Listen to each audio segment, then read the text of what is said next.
Okay, welcome. This is a session of the Baltimore City Board of Ethics for Wednesday, January 12th, 2022. It's now 2:35 and we'll call this meeting to order. Before we go on, I need to let you know that per the Open Meetings Act, the board discloses that it adjourned its virtual open meeting on December 15th, 2021 to enter into administrative session at approximately 2:47 p.m. All board members were present and members discussed administrative matters, including complaints.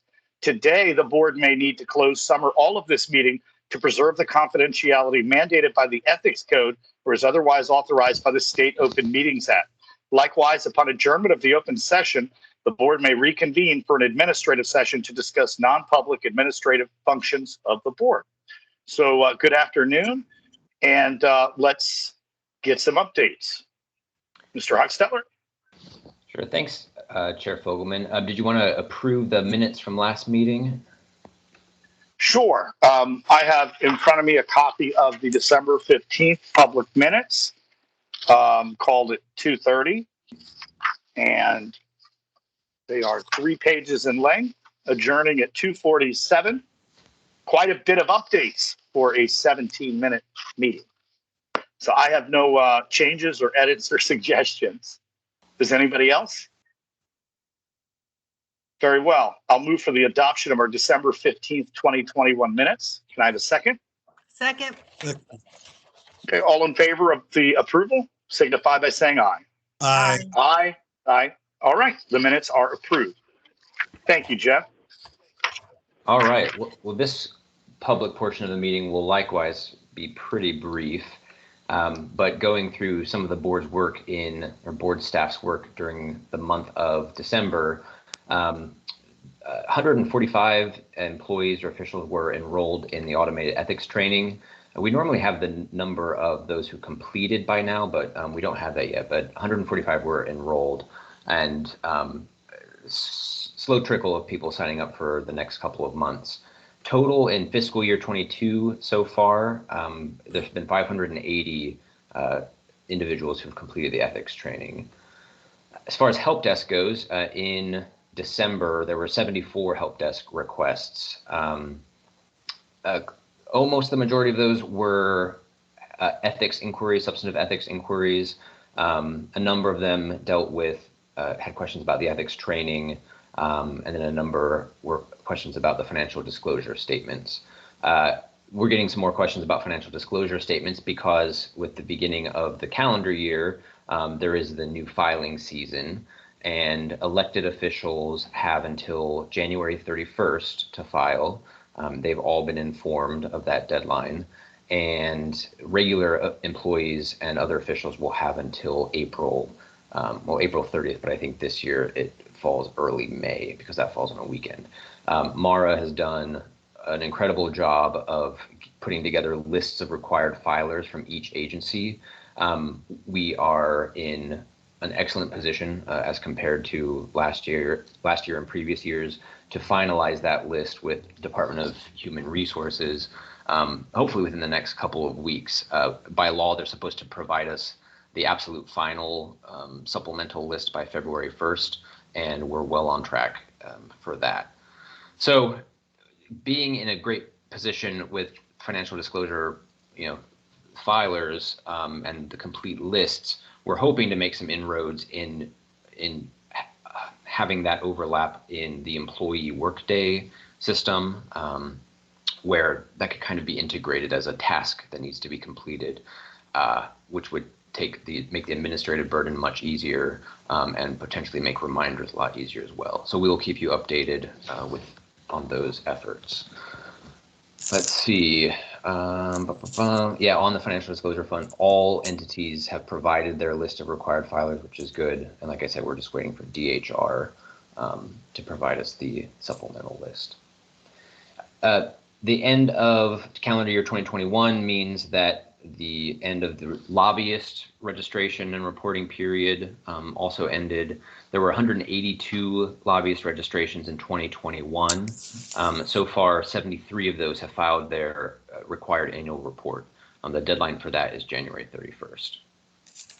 As for gift solicitations, a number of those also expired at the end of the year.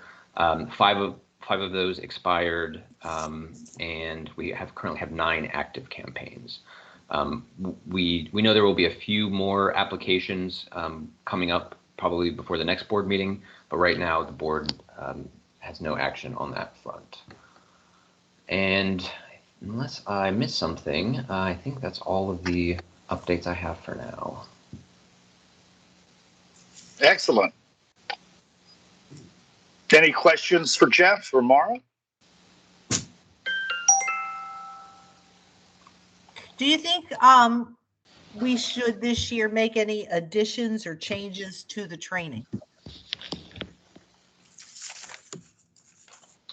I think I think that it will be a good thing to look at the automated training and add some additional elements. I think that as we've looked at the feedback, and Mara, you can chime in too, but I think that there have been some people who wanted to even have some more potential, like practical interaction or quiz questions. So I think we could add some of that. The vast majority of feedback is very positive. It's hard to tell if that's simply because it hasn't existed before.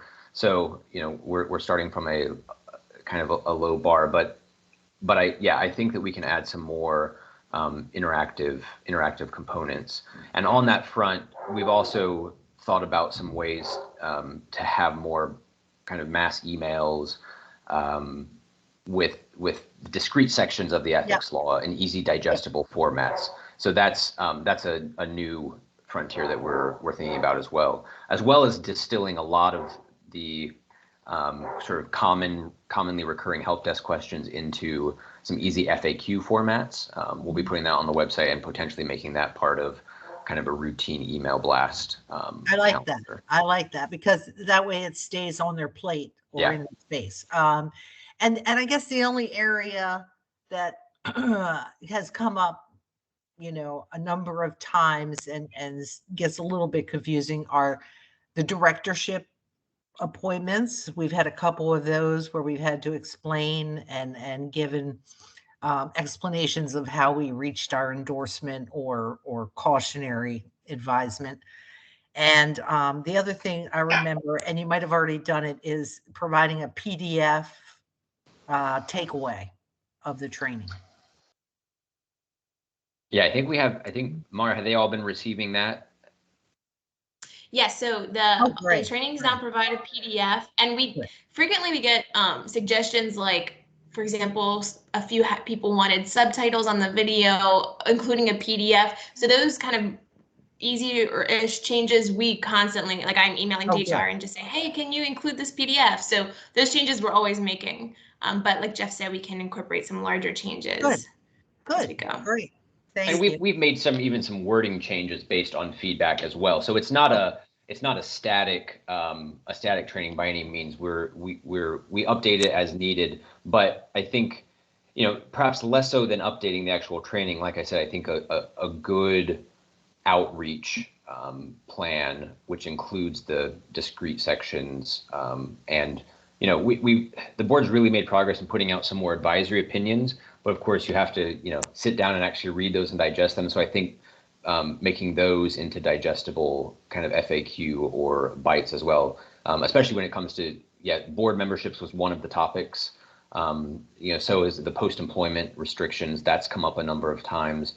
So we're keeping track of the topics that need a little bit of clarification. Good, very good. Thank you.